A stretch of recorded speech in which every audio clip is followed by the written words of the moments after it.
Baik, Assalamualaikum warahmatullahi wabarakatuh. Perkenalkan, nama saya Mahyuni Borumarpaung dengan NIM 210740056.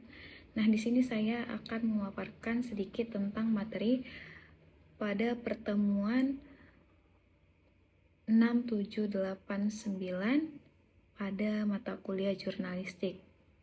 Baik, yang pertama itu pada pertemuan 6 ada editorial.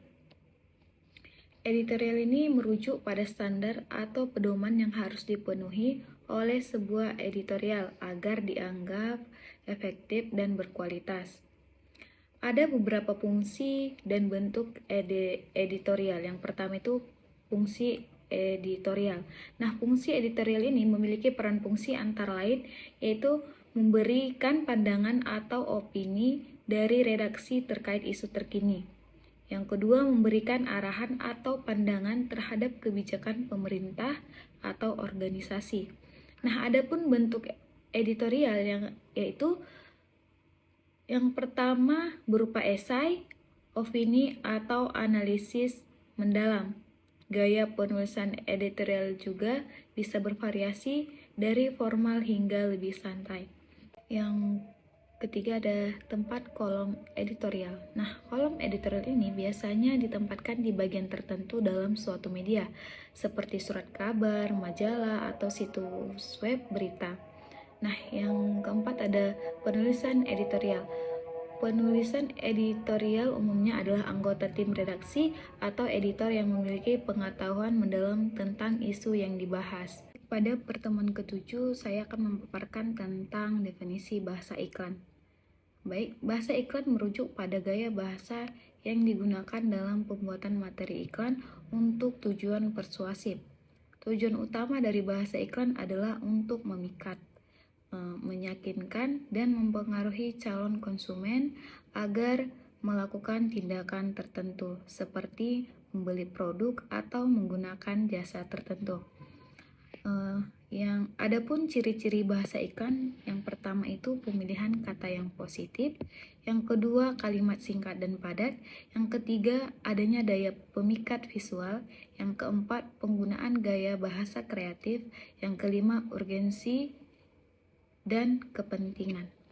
Adapun contoh bahasa iklan, yang pertama slogan, yang kedua pemilihan kata positif seperti rahasia kecantikan sempurna untuk kulitmu, yang ketiga kalimat singkat dan padat, beli satu dapatkan satu gratis.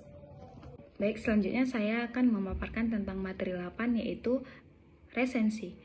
Resensi adalah suatu bentuk ulasan atau tinjauan yang memberikan evaluasi, analisis, dan opini mengenai karya seni, buku, film, musik, atau karya lainnya.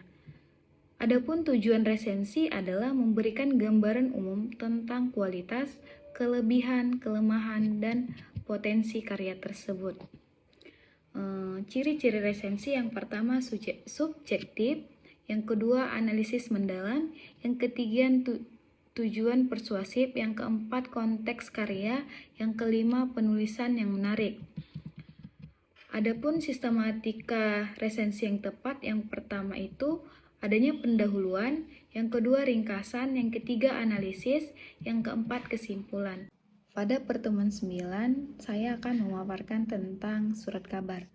Surat kabar adalah bentuk media cetak periodik yang memberikan berita, informasi, dan opini kepada pembacanya. Surat kabar umumnya diterbitkan harian, mingguan, dan mencakup berbagai topik seperti politik, ekonomi, olahraga, hiburan, dan lainnya. Adapun ciri-ciri surat kabar, yang pertama itu ada periodisitas, yaitu surat kabar diterbitkan secara teratur biasanya setiap hari atau minggu. Yang kedua ada aktualitas. Aktualitas ini memberikan berita terkini dan informasi terbaru. Nah, yang ketiga beragam rubrik, di mana mencakup berbagai rubrik seperti berita lokal, nasional, internasional, bisnis, olahraga, hiburan, dan editorial.